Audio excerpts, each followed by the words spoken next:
There's nothing quite like a global pandemic to test the mettle of a leader. So what does a former Prime Minister make of what's unfolding both here at home and across the world? Julia Gillard is the only woman to have held the top job in Australia. Her path to power was a memorable one. 10 years later, she's written a book on women and leadership and acknowledges there are some things she would do very differently. You've overwhelmed us with questions tonight, so let's get you some answers. Welcome to Q&A.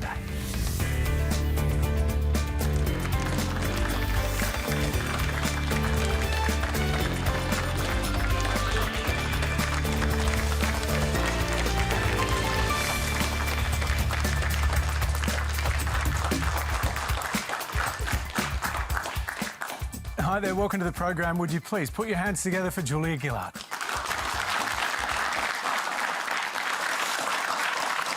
Remember, you can stream us on iView, YouTube, Facebook, Twitter and Instagram.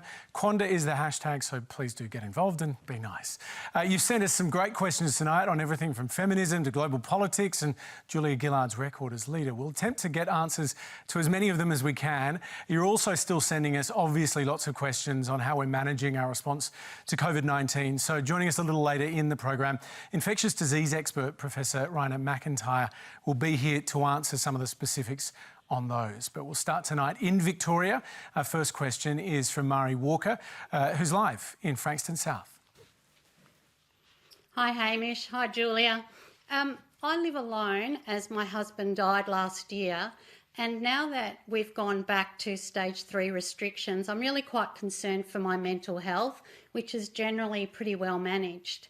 My grandkids live in country Victoria, and during the last lockdown I was needed to mind them, and my oldest grandchild came here for his homeschooling and lived here for 3 weeks. And I know that seeing them and my contact with them helped me to get through that time. Now they are back to stage 2, I'm in stage 3, so I won't be seeing them anytime soon.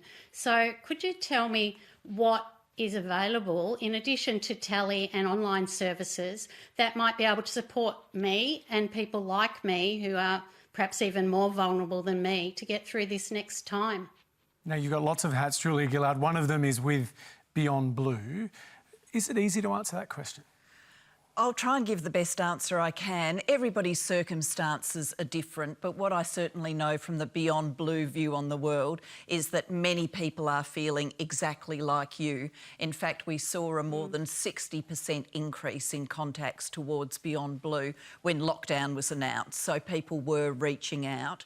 What we make available is a telephone line, so you can actually talk to a mental health professional and get some recommendations about how to manage your own mental health, and if you need some more assistance, where to go for services. Inevitably, in a lockdown situation, many of those are provided through a telehealth or online mechanism. And the website itself has a wealth of resources to, try and help people get through. But it's not easy. I mean, what I would say is social distancing doesn't have to mean the end of contact. There's ways of staying in contact with your family, whether that's video conferencing or talking regularly on the telephone. That's really important. Maintaining some sense of routine is important. Basic tips, physical health, if you're feeling well physically, that makes a difference for your mental health.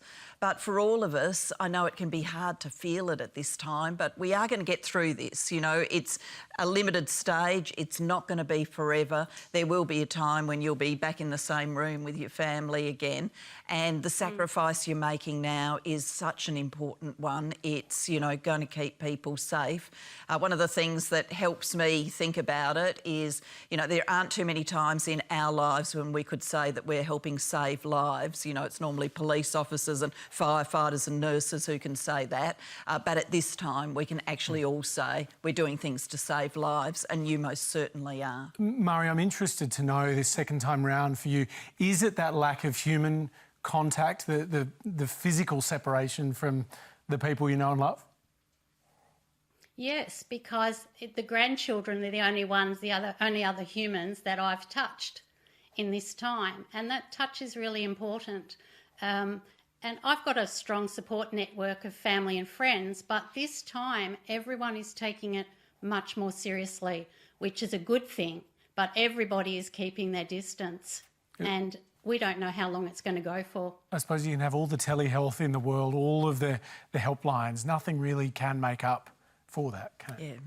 I think No. exhaustion's a big factor here too. One of the things in the psychological reaction that I think we're seeing now is people kind of thought they'd reached the finishing line, and as human beings we sort of measure the effort and we think, oh, the finishing line, we're at the finishing line, and then suddenly, oh no, the finishing line's right over there, and that's really wearing and exhausting, and that's what people say when they contact Beyond Blue. And I don't have any magic answer for that. I don't think there is one. We just got to be able to think through that it's important, we know it will end, and support is available. And certainly all of the evidence shows that if you reach out early, get some tips and strategies, that can prevent things snowballing and getting worse. Murray, we really appreciate you joining us tonight, and we'll be thinking of you over the coming weeks.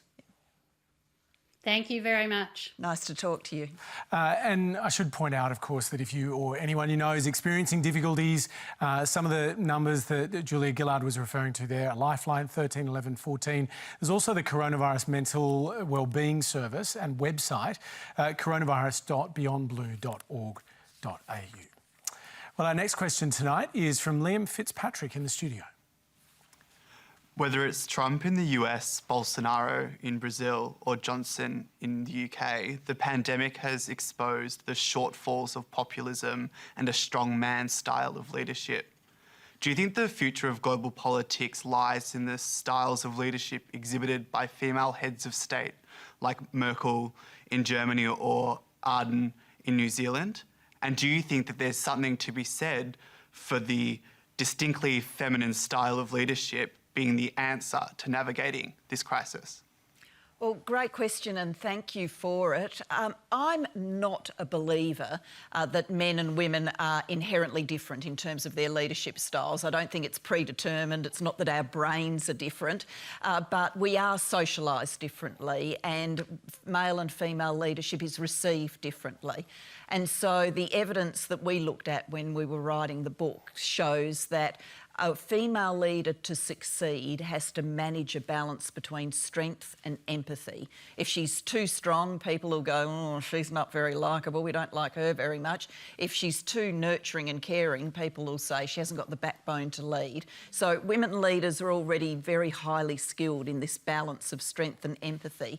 And I think at a time like this, people want both. They want to know that someone's getting the job done, but they also want someone to care about how they're feeling. And I think people like Jacinda Ardern and Erna Solberg in Norway have really been able to put that together. Chancellor Merkel, as you refer to. What you can't do in this time is that blustering, strongman, I know, I can tell you, facts don't really matter style of leadership. That's catastrophic, because this is a time when, unless you're following the science, you can't possibly be doing the right thing. So I'm sort of optimistic. I know at a time like this to say you're optimistic about something is a little bit sort of controversial, but I'm sort of optimistic that out of this time we're getting a really strong reminder that government matters and who you choose to lead your nation really matters. And even if you're frustrated and you want to send people a little bit of a lesson, you should be still voting for people who have got the competency to do the job. And evidence matters. And I think that in politics in the last few years, people in many parts of the world have lost a sense of both of those things. And if we take those with us into the stage beyond the pandemic, then that'll be better for global politics. Is there a layer of nuance, though, to this question of what leadership has worked during this crisis? Because you have countries like Singapore that have done quite well. It's a very different version of democracy, if you want to call it that. China's obviously been incredibly effective at being able to neutralise the threat, at least they were for some time. Doesn't that slightly challenge this concept that sort of Western democratic female leaders are the winners here, and it's other forms that are less successful? Yeah, I don't think you can simplify it too much. I mean, the statistician in me would say the sample size isn't big enough, and by the time you're... The sample's as big as it gets. Yeah, it's unfortunately, this is the sample size of women leaders we've got. And when you're reeling off nations like Germany, Norway, New Zealand, Finland, you're talking about countries that have got some natural advantages and resources, and so you've got to control for that as well. There's not one way of managing through a pandemic, but I think that balance of strength and nurturing, strength and empathy does matter to people. So whilst more authoritarian responses can get an outcome, whether the populace, if it was free to accept, free to project its view, would say that's the style of leadership they wanted, I think is a pretty open question. How do you think our leaders in Australia have done? I'm talking about the Prime Minister, but the Premiers too. Oh, I think across Australia people have done very, very well, and I've been really pleased to see the spirit of bipartisanship that has been brought to the task. So, you know, a Conservative Prime Minister working with Labor Premiers, the opposition leaders at every level helping support the government. You know, we've really had a national effort here. And whilst, you know, errors will be made, people are human, some things will go wrong. I'd rather be here than almost anywhere else on the planet. I came back from London in mid-March just as things were starting to look more and more grim with the pandemic, and I've never been more grateful to feel those wheels touch the tarmac than at that time. Do you think that bipartisanship, that cooperation is holding up under the pressure of this second spike? Broadly, I think it is, yes. I think it would have been tempting for people to take very cheap shots along the way, but I think broadly the bipartisan... There's been some. I mean, we can't ignore reality here. Yeah, look, but compared with business as usual politics, I think you would say a lot of bipartisanship has been held.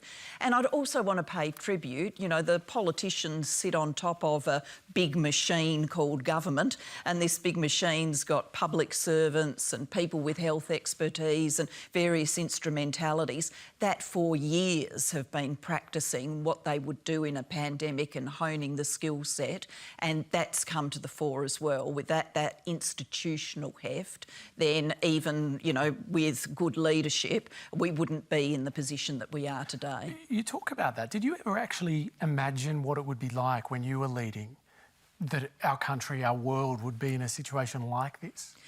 Yes, we used to practice for it. I mean, as long as... you do scenarios, did you actually think that could happen? Oh, yeah. As long ago as when I was Shadow Minister for Health and Tony Abbott was Minister for Health, we did a pandemic preparedness exercise where everybody, you know, the Prime Minister, the Minister for Health, the Premiers, spent a day pretending that they were in the middle of a pandemic with various scenarios emerging and political decisions having to be made about whether you'd put roadblocks up and whether you would contain a population that had been exposed to the pandemic disease.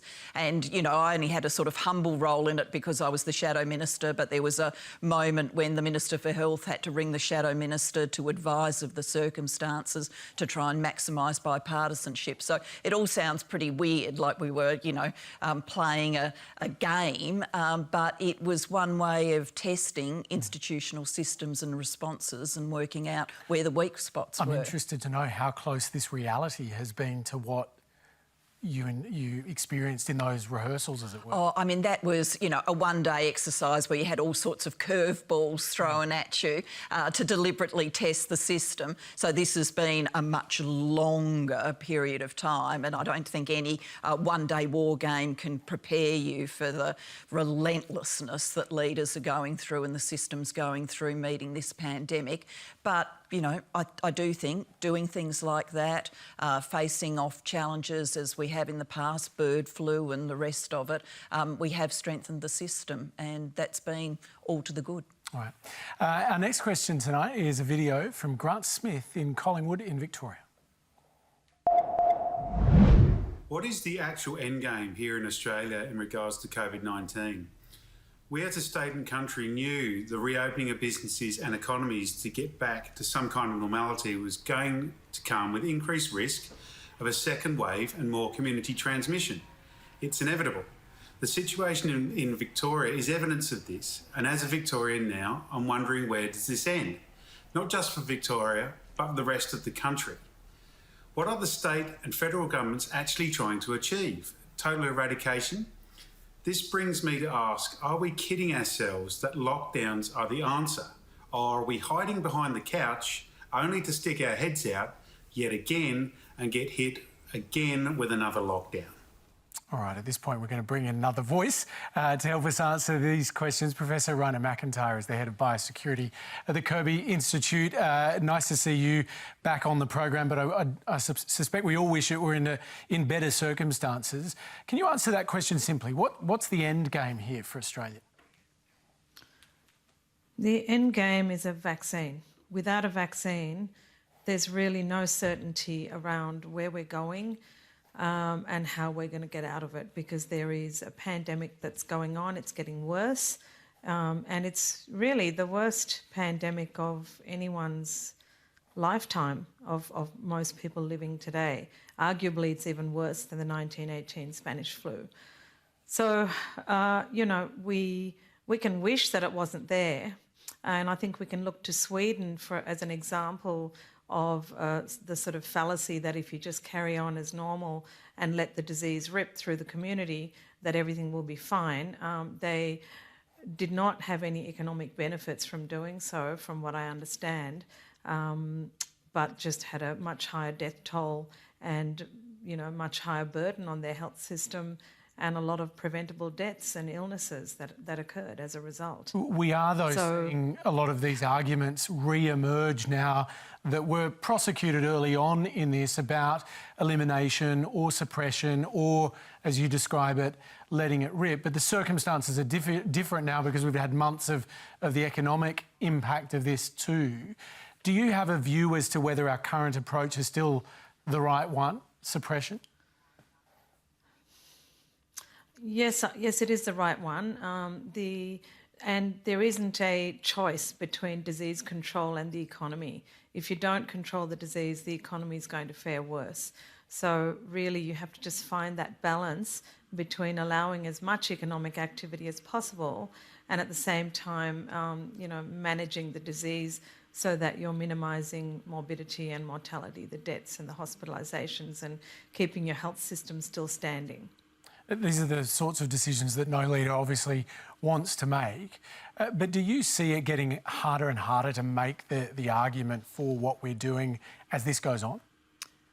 I think it does get harder in the sense that the economic damage gets more profound and people simply get more weary of it, and we've already had that expressed tonight. I think it's been difficult for everyone to get their head around the waves of this. We did all want it to be, 2 or 3 months we'd have to lock away and then it would be back to normal. And I think the realisation now is really with us that for the next few years, until we get a vaccine, that there will be times of restrictions, times of loosening, times of restrictions, and getting our heads right for that, getting the economic settings right for that is incredibly complicated and something that I think leaders at all levels are still working through, and we as individuals are still having settle on us.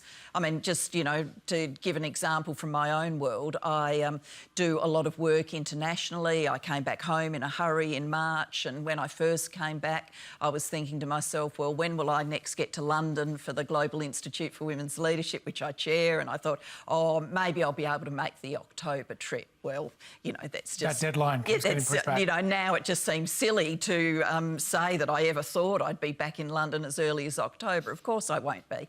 But, you know, that's just one example of how I think all of us have had to digest new deadlines, and that this is going to take much longer than we originally hoped or thought. Raina McIntyre, obviously Victoria is in a difficult position. There's some signs to be worried about in New South Wales as well. Do you think it's inevitable now that New South Wales ends up doing something similar to Victoria and instituting additional lockdowns? I don't think it's inevitable, but it's possible, particularly because there would have been a lot of movement between the borders from Victoria to New South Wales in the weeks leading up to the lockdown, to the border closure. And we don't really know yet. It'll still take a few weeks to really know whether there are any other silent epidemics growing in the community in New South Wales. New restrictions, I understand, are being introduced tomorrow on pubs in New South Wales, the size of groupings. Are these changes enough? I think the gatherings inside places like pubs and enclosed environments, they're the most problematic because we've heard of a lot of outbreaks in these enclosed settings where there isn't necessarily good ventilation. Sort of outdoor gatherings are much safer than indoor gatherings of large numbers of people, particularly when you can't track who's come in and out of those places. All right. We also had a lot of questions about masks, so I need you to give us the simplest answer you can on this. Do they work? Should we be wearing them? Yes, masks work. They prevent both transmission of infection if you are infected. So that the thing about COVID-19 and what's really diabolical about it is that people can have no symptoms at all but be infected and infectious. So people with no symptoms who don't even know that they're sick can be spreading it. So if you're wearing a mask and you are infected and don't realise it, you are much, much less likely to spread it to other people. And also wearing a mask will protect you if you're well from inhaling contaminated droplets or being coughed or sneezed on. So it works both ways. There's a lot of evidence now that masks work both against other respiratory infections and also from a WHO Commission study on COVID-19, SARS and MERS coronavirus. All right. Rhona McIntyre, we appreciate your time. Thanks so much. All right, our next question tonight is in the studio from Sitara Uthaya Kumaran. As a young woman, I have big dreams and aspire to one day represent my country on the world stage. However, I am often told that this is unrealistic, that I will never become a leader of this country because of my gender or skin colour, and if I did, I would inevitably bear the brunt of much hate and pain. As our first female Prime Minister, what advice do you have for young women of colour who, like me, have big aspirations for the future but are constantly discouraged for these reasons? My advice would be if you've got a passion for leadership, a passion for politics, to absolutely go for it. No dream is too big. I came from an ordinary family. If anybody had suggested to me or my mother or father when I was your age that I'd end up as Prime Minister, it would have resulted in lots of laughter. I mean, people from families like ours didn't go into politics and end up at the top. My life story is an indication that it's possible.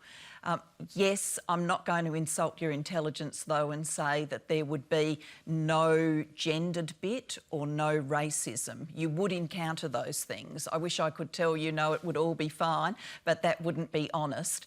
And in terms of getting ready for those things, I think it's just important to think about them in advance. I mean, I'm not someone who's got personal expertise of dealing with racism, so I can't give you an insight into that, but I think I can give you an insight into the reactions you get being a woman.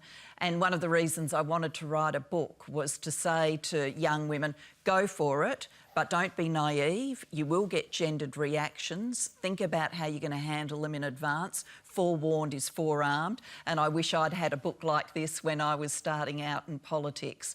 And so I do think you have to nurture particularly a sort of sense of self that isn't hostage to what other people say about you. I speak to a lot of young people in politics, particularly young women who end up looking at their social media feed and crying over some of the things that are said.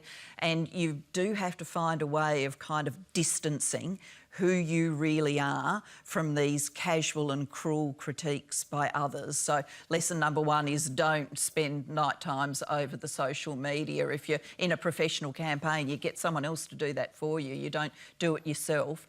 But you do have to build some barriers, some shielding inside you.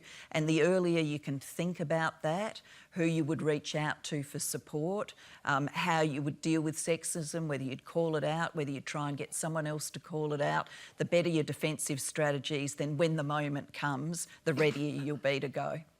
I'm interested to know how you respond if and when you are told that. I'm quite a stubborn personality, so I always put it aside.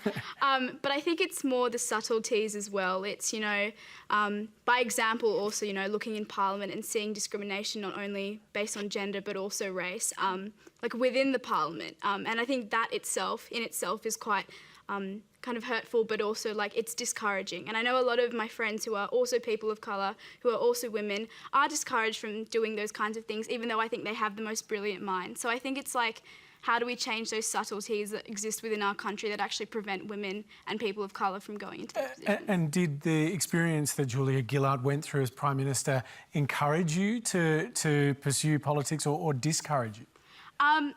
It kind of had a two-way response. It definitely did encourage me in terms of understanding that the Australian population would accept a woman as their leader, and potentially if we could move forward with that.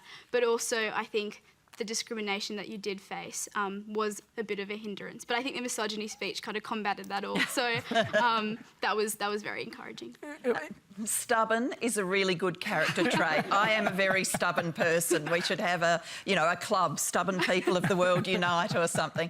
So stubborn is a good character trait.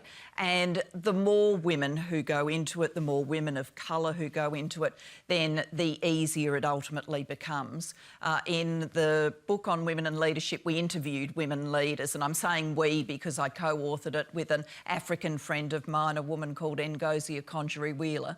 But one of the women we interviewed was Jacinda Ardern from New Zealand, who was crystal clear that it's a different thing to lead your nation as Prime Minister when you're the third one. You know, Jenny Shipley, Helen Clark, then Jacinda Ardern, that's a different experience. So hopefully by the time you're ready to go, it won't be Julia Gillard and a whole lot of men. It will be some women in between, and the nation will be more used to it, and the gendered reactions will be less, and that will make it not easy, but a different experience than the experiences that others have had. Satara, I think you're in year 12 at the moment. So how old were you when the misogyny speech happened? Ooh. Early high school? Yes, would have definitely. been. It was around early high school. Yeah. So one of the interesting things is that it's still got currency. This was the misogyny speech on TikTok. I will not be lectured about sexism and misogyny by this man. I will not. And the government will not be lectured about sexism and misogyny by this man. Not now, not ever.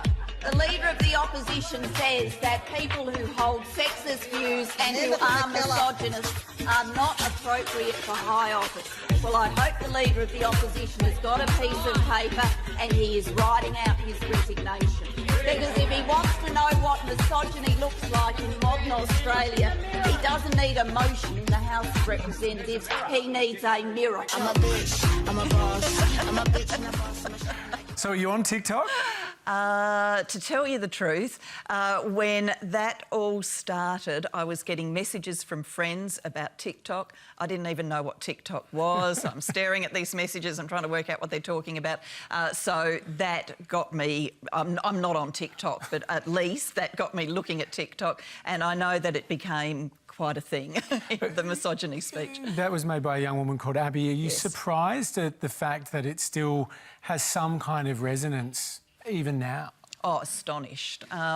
If anybody had told me back when I gave the speech that we'd still be talking about it all these years later, I would have thought that was fanciful beyond belief. I would have been surprised if anybody was talking about it 24 hours later. I thought it would be that day. Come on, you would have known that it would light things up, wouldn't you? Oh no, I knew it landed with force in the Parliament. You know, I have spent enough time in Parliament to know when something's landed hard in the parliamentary floor, and you're quite close to the opposition in Parliament, and I saw them sort of drop their heads. So I knew it was a powerful speech, but I didn't expect it to go beyond the chamber, that night's news, maybe the next morning's newspapers. I mean, so little did I expect it to go further. I remember when I sat down, I turned round to Wayne Swan, my Deputy Prime Minister who sat behind me, and said somewhat resentfully, "Oh, now I'll have to listen to one of theirs speak and I haven't got anything to do. I'm going to get some correspondence run in so I've got something to do. And Wayne, with this really odd look on his face, was, you can't give the kind of I accuse speech and then start signing letters. Like, what are you talking about? I'm like, oh, that's really weird. And then Anthony Albanese came up to me and said, oh, I felt really sorry for Abbott when he looked at his watch. And I went, that's really weird. So it was starting to get a little bit unusual before I left the Parliament, but even with that, I didn't think here we'd be all these years later. Do you miss that theatre, the sort of landing the blow, as you describe it? In some ways, yes. In some ways, I do.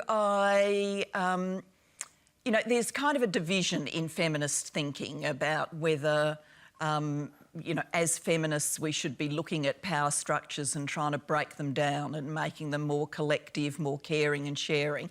And I respect that theme of feminism, but that hasn't been my personal theme. You know, what I came to the Parliament to do was to show that a woman could stand in that adversarial place and own it. And some days, not every day, but some days I managed to do that. And you know, I would get ready for question time, I'd walk my way into the parliamentary chamber, I'd literally feel the second my adrenaline would kick, I would feel the physical response and I'd be ready to go. And you do have that sort of performer's instinct. So, yes, I do miss that, but for every moment like that, there's, you know, hours and hours and hours of relentless work, of media intrusion into your life, a whole lot of other things that come with parliamentary life. I don't miss those. I've joked that I've never got up any morning since and gone, gee, I miss the Canberra Press Gallery, not once. All right, our next question tonight is from Tessa Ferguson in the studio. As Prime Minister, you were attacked and spoken about in a way no other Prime Minister has been. Yet you are the Prime Minister with the highest rate of legislation passed, even while in a hung parliament. This behaviour is a reflection of how women are treated in society. What is your advice to young women like me on how to handle the public, especially men, that focus on women's looks and perceived flaws and not their achievements? Well, firstly, I'd say you're in very good company thinking about this issue.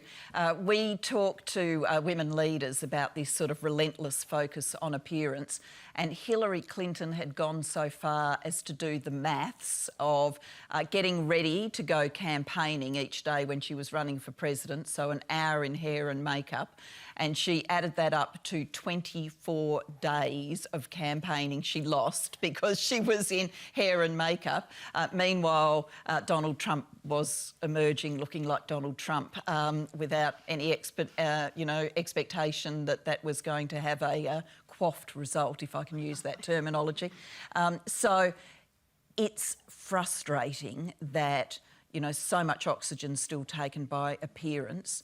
How are we going to get to the end of that? I do think it comes back to this. The more women who are there, the more normal, different, you know, faces, different ways of dressing, different appearances are, the less and less interesting it is.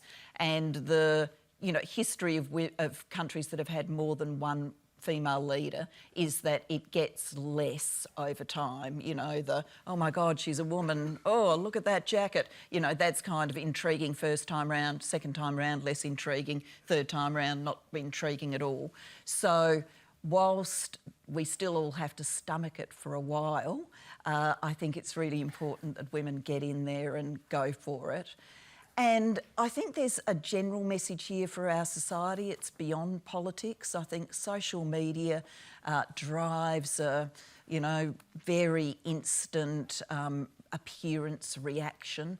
And I do think we've got to debate how much we're going to allow ourselves to just keep on that bandwagon. You know, I feel like people have spent more than a decade now looking down at their phones, and maybe it's time to look up at the rest of the world. And people spend so much time judging what others look like, and in my life experience, the least interesting thing about anybody is what they're wearing. It's always what they do, what they say, what they think, where they're going, what their dreams are. They're the interesting things. So perhaps we can find a way to get to some more of that. It's interesting in your book, though, you sort of say since politics you've rediscovered this energy and passion and I think emotion for feminism. And yet you give advice in the book to women, all women, but young women included, that if they are going to go into leadership, they need to think about their appearance. And you talk about the fact that some female leaders adopt this kind of uniform look, wearing the same thing, wearing the same haircut. Is that contradictory?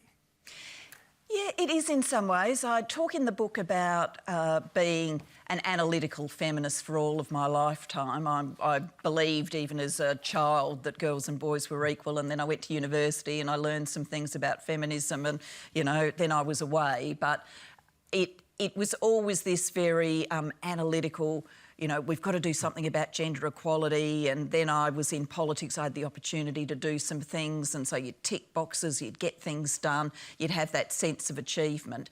But I didn't give myself the time and space to feel the emotion in it, you know, the sort of sisterhood emotion, the collective emotion, the celebration when a woman broke through. And now in this kind of gentler phase of my life, I do find myself doing that more and enjoying that more. And I wish, you know, I could say to women, just let yourself feel it and don't worry about the rest. But that wouldn't be intellectually honest, because politics is a competitive business, you know. You caution them to be careful about being open about their ambition. Oh, well, and I do that for good reason. We end up saying in the book, look, make your own choices. Sure. And, you know, if you don't want to play the appearance game in any way, if you don't want to worry about what you look like, if you're happy to get out the door looking like a female version of Boris Johnson, then that's fine, you know, that's your choice. But be aware, people will judge you for it. On ambition, we present an incredible study from Yale University where they got groups of voters, so 2 groups in different rooms of voters. They got a man and a woman to address each group. They were actually actors, but they were pretending that they were candidates for the Senate, and they used exactly the same pitch lines in their speech. And the lines included things like, I'm the kind of person who gets things done. I might stand on someone's toes, but I always get the job done. For the man, that was a winning line. For the woman, that was like, oh, no, I'm not going to vote for her. Mm. And that doesn't mean a woman shouldn't go out and say something like that, but I want her to know what the likely reaction is and therefore make, you know, an educated decision rather than just be overwhelmed when the reaction is negative. I want us to get to our next question, but I've got to point out that in the book you say that if you had your time again, you would have handled gender differently. And the thing you got wrong, the first point you make, is that you didn't really deal with it up front. And by the time you felt like you needed to, it was sort of too late. How would you have done it differently? I like to imagine, you know, you never get the time machine and you can't go backwards, and so, you know, I try to make a difference for the future rather than worrying too much about the past. But I do muse to myself that, you know, the second day I was Prime Minister, the news media was entirely about the jacket I wore, entirely. Like, no one reported anything I said the second day I was Prime Minister. It was all about what I was wearing. And I wonder now if, you know, on the third day I was Prime Minister, if I'd gone out to the Canberra Press Pack and said, is anybody feeling a little bit silly about this? Like, if I'd been a bloke wearing a suit, would you have put that on the news yesterday? Oh my God, he's got a charcoal suit on. Like, would anybody have covered that? Like, are we going to keep doing this for as long as I'm Prime Minister? And I'm not sure what the reaction in the pack would have been. Bemusement by some, defensiveness by others. But maybe we would have started a conversation we needed to have. So when you saw Jacinda Ardern, when she became the opposition leader, point at the journalist and say, it's not okay for you to ask a woman about her intention to have a child, you think you should have done a version of that? Yes. You know, I should have done it earlier when you've got, you know, kind of more political capital. You know, later on, if you point to it, people will say, oh, well, she's only pointing to that now because she's under pressure about carbon pricing or something. So you would have needed to have done it. The Speaker. Yeah, that's right. You would have needed to have done it early.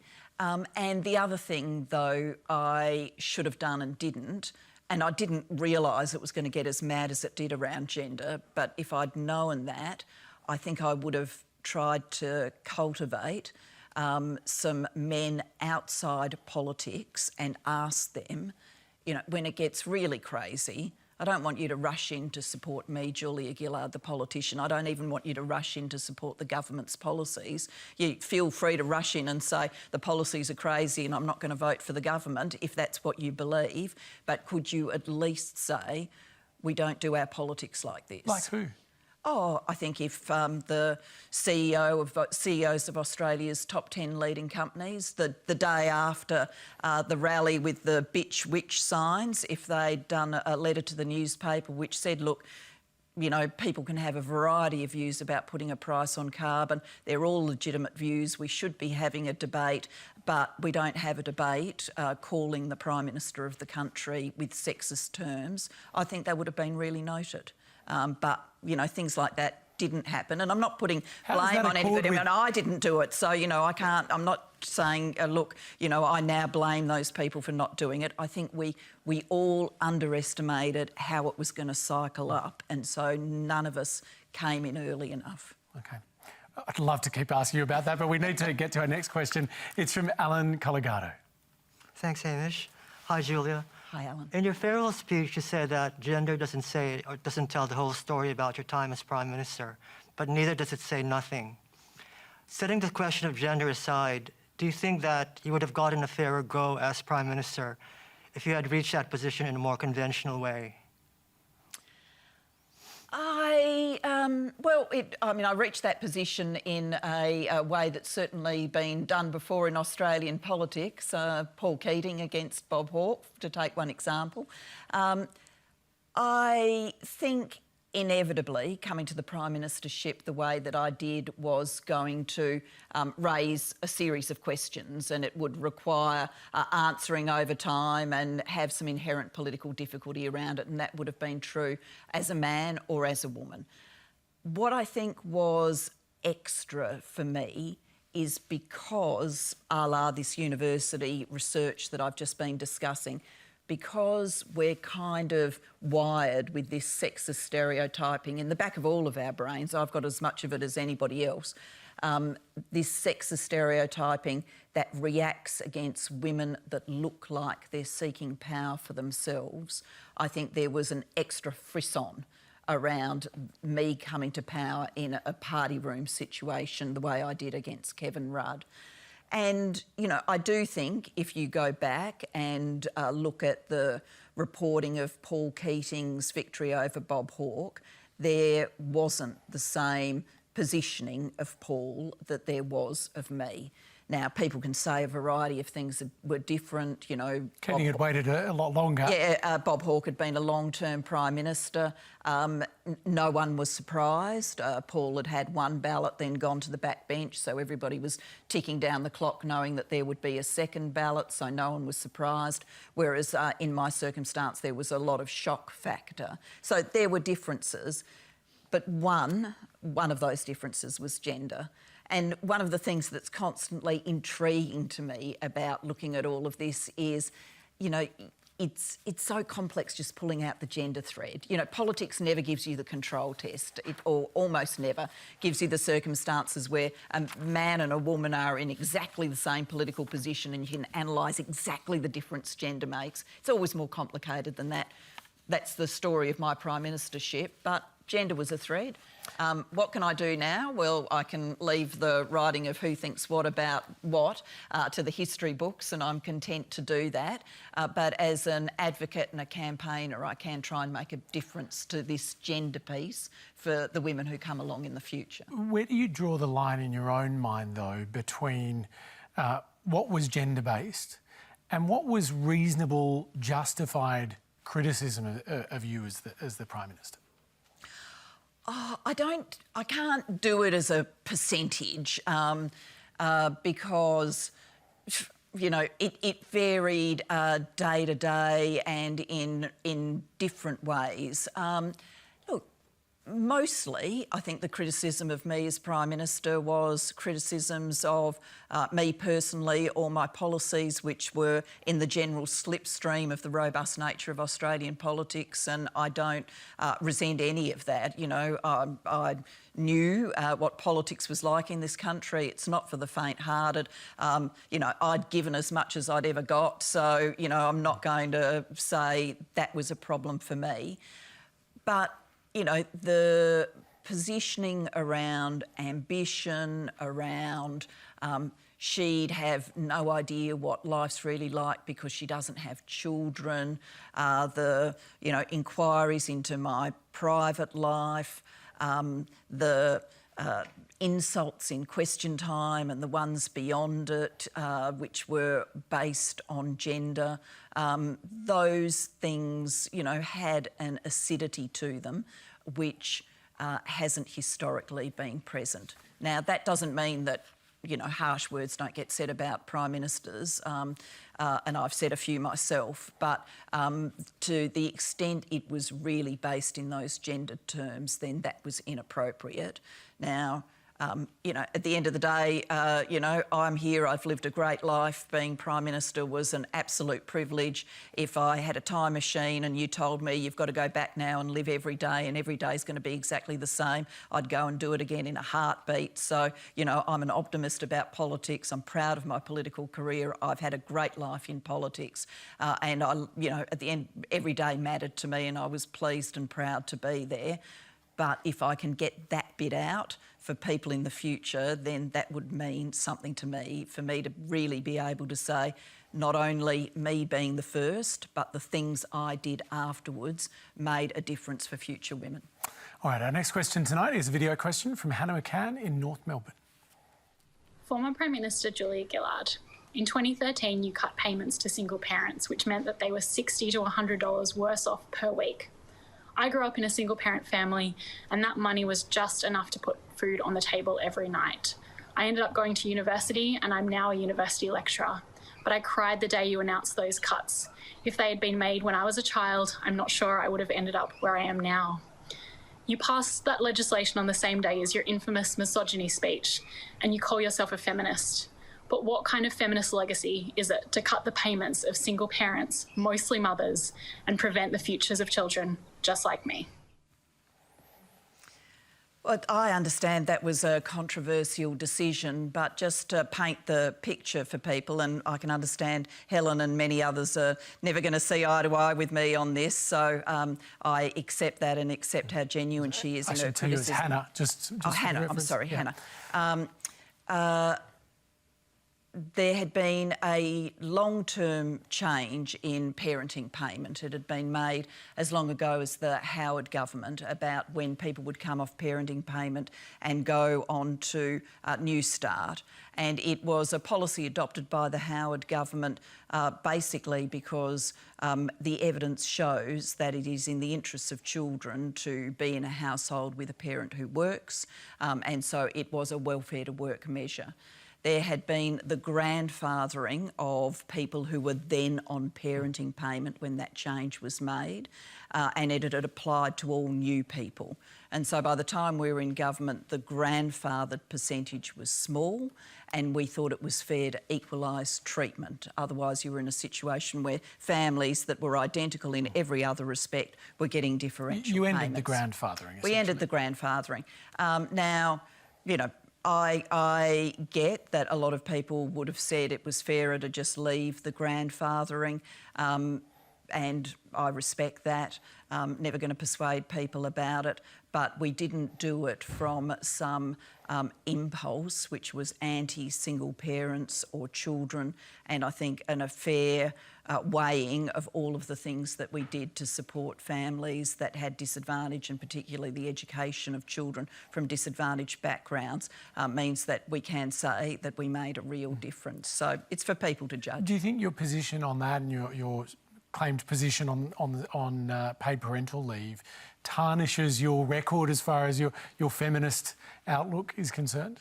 Oh, I don't think feminism's, you know, a badge, and you get one if you can say, I've done these things and I've never done those things. You know, life's complicated. I've always been animated by the belief that men and women are equal, and that if there are barriers that are holding women back, then they should be cleared out of the way.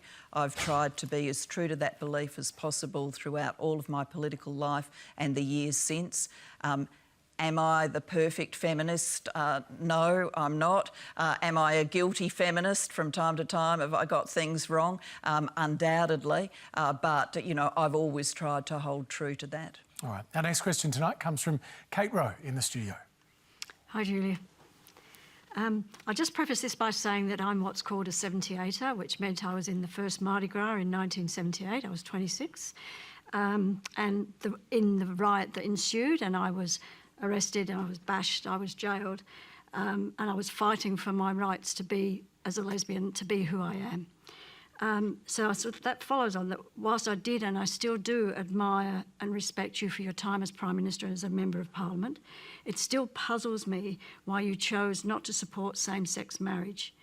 It may have saved a lot of us in the LGBTQI community much abuse and heartache with the postal survey had you chosen to be more supportive at your time in office, and do you hold the same view now that a marriage is between a man and a woman? Yeah, I voted yes for same-sex marriage in the plebiscite when it came out. When the same-sex marriage discussions were happening within the Labor Party, so you would, I think, recall originally the Labor Party at one national conference said that it was going to go for civil unions, and then at a national conference after that then endorsed same-sex marriage.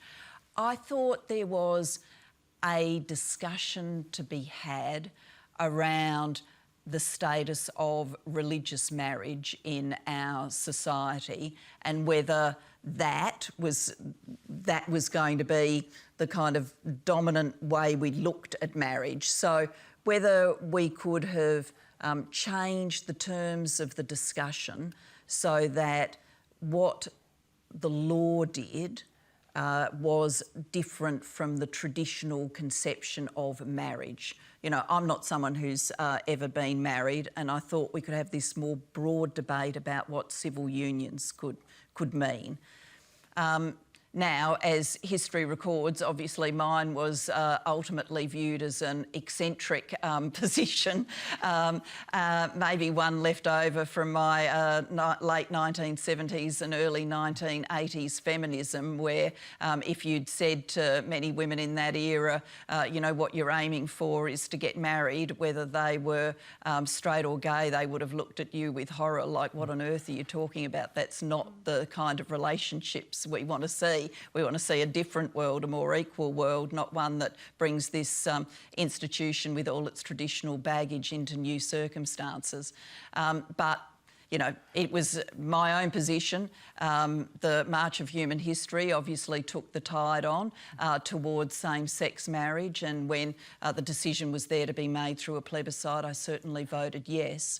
I know that there are some people who think, well, if I'd brought same-sex marriage legislation into the Parliament, maybe we would have had same-sex marriage earlier.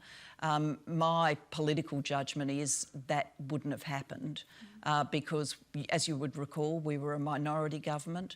At that stage, I think the Liberal Party would have block voted against same-sex marriage. They wouldn't have had a conscience vote or a free vote. It would have become a partisan issue in the real hurly-burly of politics, and you remember how hard the hurly-burly was then. Whatever one can say about Tony Abbott, he's a formidable campaigner, and I think this would have been an issue that he brought his formidable campaigning skills to, and that would not have been in the long-term interests of anybody to have same-sex marriage in that highly partisan debate. So I actually don't think we would have got it through the Parliament at that point. You did say at the time, though, that you found yourself on the Conservative side in that question, and you pointed to your own family upbringing. You said, we believed in lots of things that are old-fashioned. We believed in politeness and thrift and fortitude, and doing duty and discipline, there are things that were these were things that were part of my upbringing, they're part of who I am today. And you said that you thought that the Marriage Act and marriage being between a man and a woman had a special status. Is that different to what you're saying now? No, I think, well, certainly all of those values were ones that I was brought up with. I was brought up in a traditional household, but one that had an outlook for me and my sister that I think has told the rest of our lives, which is that our parents wanted us to aim high and to get a great education. We were certainly never taught that, you know, boys were in advance of girls. We were never taught that our future would be as, you know, wives and homemakers. We were urged to dream big, and a lot of women of my generation weren't taught that in their family homes. So traditional values in many senses, but a sense of gender equality. And this, you know, the view about marriage I had out of my family home is one that I almost, is rebelled the right word? It's pretty close to the right word. Rebelled against once I came to feminism in university. You know, if you'd said to 20-year-old Julia Gillard, you're going to walk down an aisle in a white dress while your father gives you away, I would have said, like, really? I don't think so. You know, that never happened. I just want to go back to Kay. What do you make of the response? Look, I decided not to get married when I was 12, even before I came out. But I absolutely defend the right for anybody, as Jacinda Ardern did in New Zealand, that a marriage was between two people. Right there, there's your answer, simple as. And so, you know, talking about the religious question, which now has exploded with the legislation that went through, I think it's a bit of a furphy because it's not about religion. It's So do you buy the response? No. Okay. With all due respect, I do feel that it's just about two people having the same rights as any other two people, whatever their gender is. Oh no, and I absolutely. This is why I voted yes in the plebiscite. But I did have an aspiration, I guess, informed by that feminism from my university days, to see if we could have another kind of debate. And no, we didn't end up having it, and it became the binary choice. Do you vote for marriage equality or do you vote against it? And given that opportunity, I voted for it. I understand what you're saying. I totally understand what you're saying. But the society at the moment with the LGBTQI is that a lot of people want to get married for whatever reason, and the numbers of people that got married after it passed, just the marriage registry just went through the roof, and it was big business. So, you know... And a number of my friends did. Yes, well, history will see. I think, you know, I just really respect you. I just don't think I don't buy that. Thanks very much for your question, Kate. Our next question tonight is from Pauline Wright. Yes, the legal profession was really shocked by the Dyson Hayden story, yet many women lawyers have experienced sexual harassment, as many surveys have shown, and it's a key driver of women leaving the profession. But reporting numbers are really low, in some states as many as nil. That's the formal reporting, mainly because of fear of reprisals. As a former lawyer yourself, what's your advice to the legal profession? What can we do to address sexual harassment? And I should just know that, Pauline, you're the President of the Law Council of Australia. Yes, I am. Yeah. I, last year, was invited to launch an international report that had been put together by the International Bar Association, and they'd conducted surveys in countries around the world of lawyers in, firms of solicitors, lawyers at the bar, courtrooms, judges' associates and the like, and they were inquiring into sexual harassment and bullying.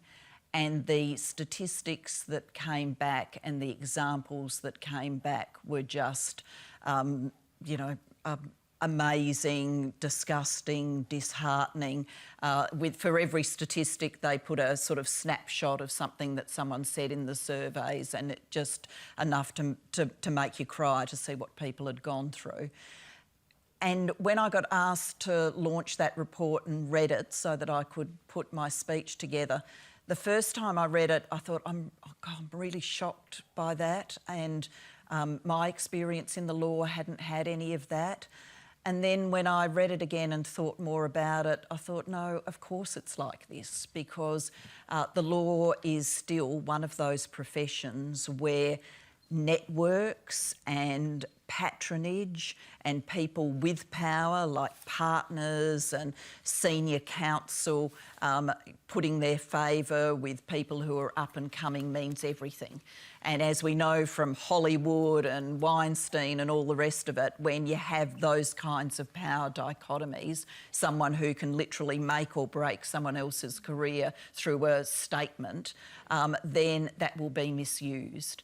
And I think on the one hand, we've got to get reporting structures right so that people can come forward. Sexual harassment, bullying, it will be predominantly women, but not always women, can come forward and make a complaint and be heard and respectfully treated and get remedies. But I think beyond that, we need to do a whole lot of things that are more proactive about breaking down those power relationships. Otherwise you're not going to have the sort of protective circumstances that are going to keep people safe. Now, how do you do that? This wasn't done as an anti-sexual harassment measure, it was done as a gender diversity measure, but it's something I had an insight into through my work in London. Historically in big litigation law firms, you've got the one or two blockbuster cases each year, and if you've worked on one of the blockbuster cases, then you're most likely to come up for a promotion the next year. And the way that the teams were getting put together for the blockbuster cases was the partner who was going to run them would say, right, well, I know who I want on my team. I want, that one, that one, that one, that one. And they were tending to pick people who were like a younger version of themselves, which is pretty natural human behaviour. That is, they were tending to pick men because overwhelmingly these older lawyers were men. When we worked with that firm, there was an intervention where instead of the partner putting the team together, an independent person put the team together. A more diverse team, therefore, came out of it. You didn't get the same potential misuse of power. An older man saying to a younger woman, you can get to work on this blockbuster case, but only if, in a sexual harassment situation. And I think those clever things that break down power relationships while still getting the work done are part of the solution in a profession like law. Our next question is a video from Marco Forster in Brunswick Heads. Miss Gillard, who has been the best Prime Minister since you left office? Rudd, Abbott, Turnbull or Morrison? Well, I'm always a Labor person, so a Labor Prime Minister beats all. So come Kevin... on, that's a cop-out. He wasn't there for long after you. Definitely, Kevin. If I'm forced to choose from the other side, well, it's not going to be Tony. It's not going to be Tony. I would... Look, I get on well personally with Malcolm Turnbull. I'm still in contact with Malcolm Turnbull. We speak on the phone from time to time, so I've got a soft spot for Malcolm. I am working productively, though, with Scott Morrison. He's been very decent to Beyond Blue and to the mental health sector. I think he is very genuine about wanting to make a difference on the suicide rates. And, I respect someone who can come at an issue like that with bipartisanship, and we've had some very good discussions on it. I've worked very closely with Greg Hunt on it too. And if you'd asked me in my days in Parliament, as I used to get up as Prime Minister while both Scott and Greg would have been heckling from the other side, whether I could have imagined today that I would have worked easily with either of them, I would have said no, but we do work easily together. That's a pretty good answer. You named pretty much all of them, other than Tony Abbott. I kind of left Tony out. All right, we're a bit over time, but one last question from Tom Riley.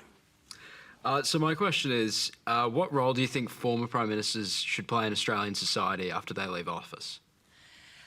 I think it's important to get out of the day-to-day political commentary. I've done that. I think it's the right thing to do because you've got to let the current generation get on with it.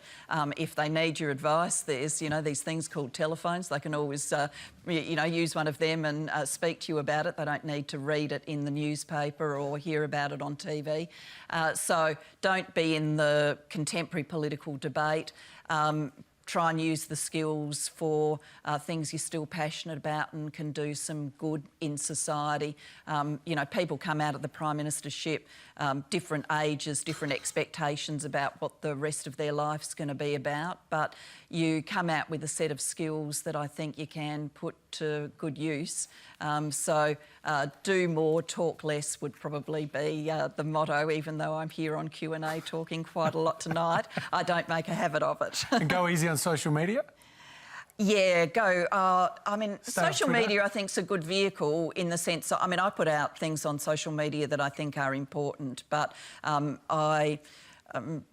look, I don't think it does anybody any good, whether you're a former Prime Minister or not, to be, in the back and forth on social media. I think it does everybody's head in. All right, that's all we've got time for tonight. Would you please give a round of applause to Julia Gillard? Thank you. Thanks very much. Thank you.